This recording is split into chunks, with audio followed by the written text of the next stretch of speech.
Before the French Revolution, European armies were small, tightly organized, and highly professional. These forces were made up of men who had chosen soldiering as a career, often serving for years under the banners of kings, queens, and noble houses. Their loyalty was to their paymasters, not to any grand idea or nation. Picture it. Lines of mercenaries drilled to perfection, marching in step, their uniforms immaculate, their faces set in stoic determination.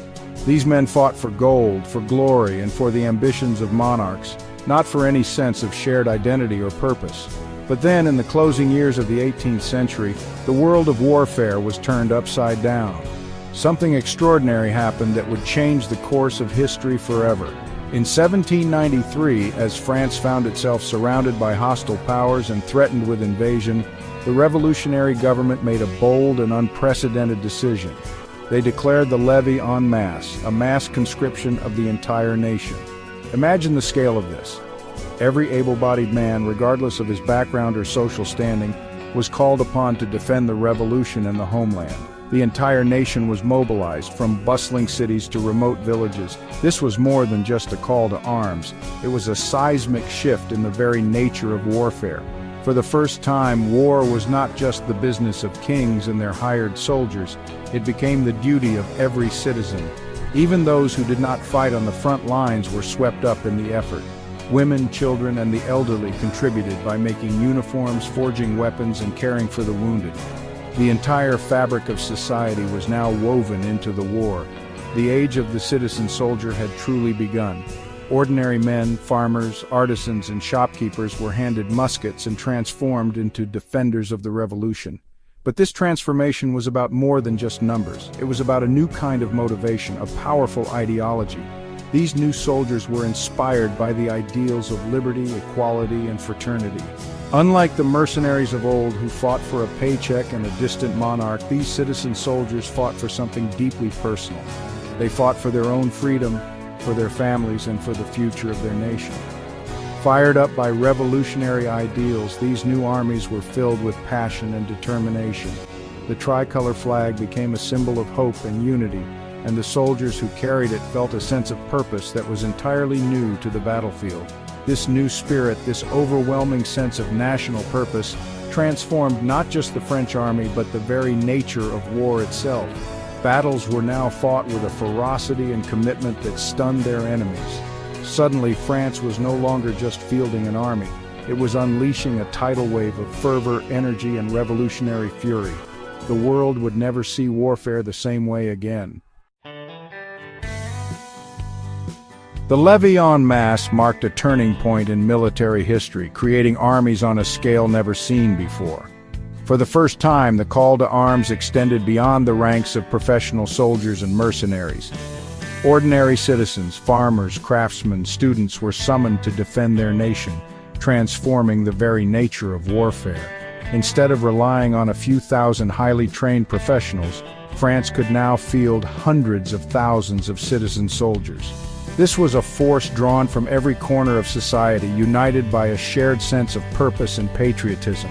The sheer scale of these new armies was staggering, overwhelming their enemies and changing the balance of power in Europe. Of course, these new armies were far from perfect. Many recruits had never held a musket before, and their ranks were filled with people of all ages and backgrounds. The transition from civilian to soldier was often chaotic and confusing. They lacked the discipline and experience of professional troops, and their officers often struggled to maintain order among such vast, unruly numbers. Training was often rushed and rudimentary, with many soldiers learning the basics of marching and musketry just days before facing battle. Mistakes were common, and confusion on the battlefield could be deadly. Yet what these citizen soldiers lacked in polish, they made up for with sheer numbers and an unwavering belief in their cause. Their passion and determination inspired those around them, and their willingness to fight for liberty in the nation became a powerful weapon in itself. This transformation wasn't just about France. The idea that ordinary people could rise up and defend their homeland sent shockwaves across the continent. The revolution's impact resonated throughout Europe, inspiring both hope and fear.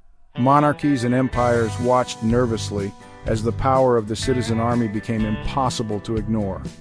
Other nations, seeing the effectiveness and sheer size of these new forces, began to rethink their own military strategies. The old ways of war with small, elite armies suddenly seemed outdated and vulnerable. The days of small, professional armies were numbered.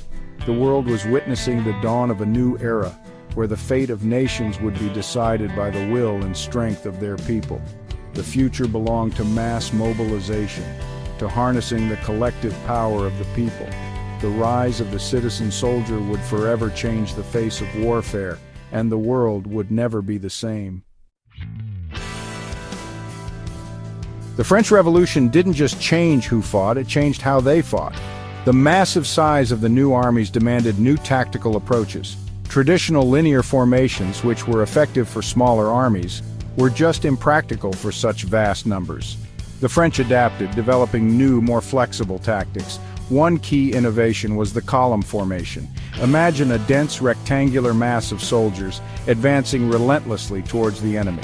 This formation sacrificed firepower for shock value, allowing the French to overwhelm their opponents with sheer numbers.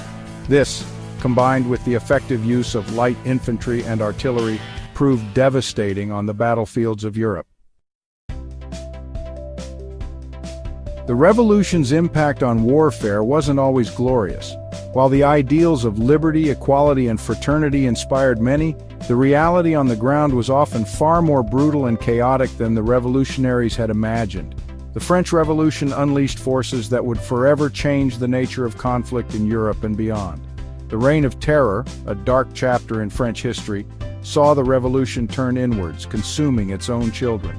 Political paranoia and suspicion ran rampant, as neighbors turned on each other and the guillotine became a symbol of both justice and terror. Revolutionary leaders, once hailed as heroes, found themselves accused and executed in a relentless cycle of violence. Yet, even this period of paranoia and bloodshed had a profound impact on warfare. The chaos and fear that gripped the nation forced the revolutionaries to rethink how wars were fought and who was involved. The government realized that survival depended on mobilizing every possible resource, both human and material. It gave rise to the concept of total war, where the lines between civilian and military targets blurred. No longer was war the exclusive domain of professional soldiers. Now, entire populations were drawn into the conflict. Civilians found themselves on the front lines whether they wanted to be or not, as the distinction between home and battlefield faded away. This wasn't just about battles between armies, it was about mobilizing the entire nation for war. Men, women, and even children were called upon to serve the revolutionary cause, whether by fighting, working, or supporting the war effort in countless ways. The idea of a nation in arms was born, and with it, a new era of mass mobilization. Factories churned out weapons, propaganda machines worked overtime, and every citizen was expected to contribute to the war effort. The economy was transformed to serve the needs of the military, and the press was used to rally support and maintain morale.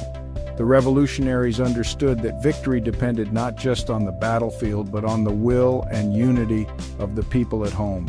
The concept of a home front, directly linked to the success or failure on the battlefield, was born. For the first time, ordinary citizens became an essential part of the war machine, their daily lives intertwined with the fate of the nation. The legacy of the terror and total war would echo through history, shaping the way societies waged war for generations to come. The French Revolution's military innovations reached their zenith under Napoleon Bonaparte. A brilliant strategist and a master of logistics, Napoleon inherited the revolution's citizen army and molded it into a formidable fighting force.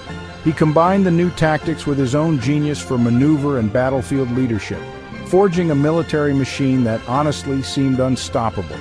Napoleon's victories across Europe, from the pyramids of Egypt to the snowy plains of Russia, showcased the power of the revolution's military legacy.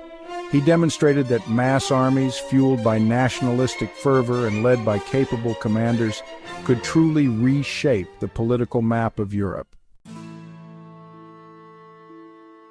The French Revolution set Europe ablaze for over 2 decades. From the streets of Paris to the battlefields of Waterloo, the continent witnessed a scale of warfare never seen before. The Napoleonic Wars, a direct consequence of the Revolution's upheaval, redrew the boundaries of nations and left an indelible mark on the European psyche. But the impact went far beyond territorial changes. The Revolution's emphasis on national identity, on the citizen soldier fighting for his homeland, had a profound impact on the development of modern nationalism. The idea of a nation-state defended by its people became a powerful force in the 19th and 20th centuries. The French Revolution's military legacy wasn't confined to the past. Its echoes could be heard in the trenches of World War I, where millions of citizen soldiers clashed in a conflict of unprecedented scale. The concept of total war, born during the Revolution's darkest days, reached its terrifying apex in the 20th century, with devastating consequences. Even today, the Revolution's impact can be seen in the way modern militaries are structured and deployed. The concept of mass mobilization, of a nation's citizens called upon to defend their country, remains a cornerstone of military strategy around the world.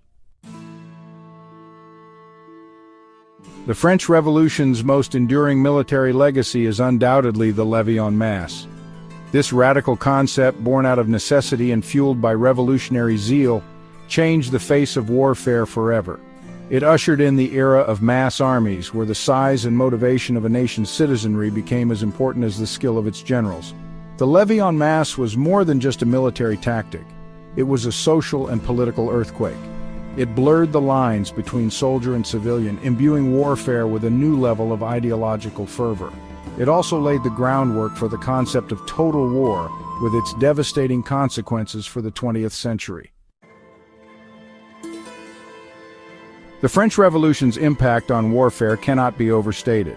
It was a seismic event that shattered old military norms and ushered in a new era of mass mobilization, ideological warfare, and unprecedented scale. The Revolution's legacy continues to shape military thinking even today, a testament to its enduring impact on the battlefield. The next time you see images of vast armies on the move, or hear about nations calling upon their citizens to defend their homeland, just remember the French Revolution. It was in the crucible of that tumultuous period that the seeds of modern warfare were sown, forever changing the way nations wage war.